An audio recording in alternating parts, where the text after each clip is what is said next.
We're going to solve a percent problem.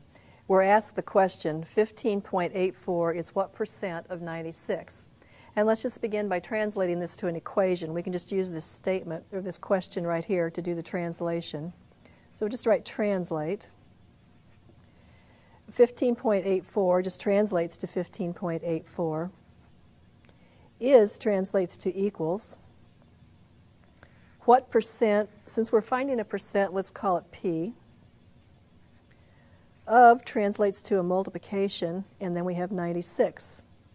So we've translated to the equation 15.84 equals P times 96. And now we need to solve this equation. And to do this, we can divide both sides by 96.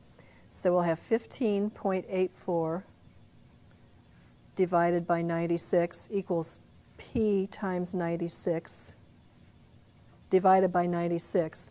And when I do this division, I get the decimal quantity 0.165, and that's equal to P.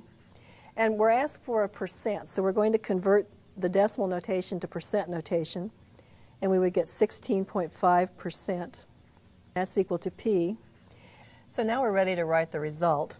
And the result is 15.84 is 16.5% of 96.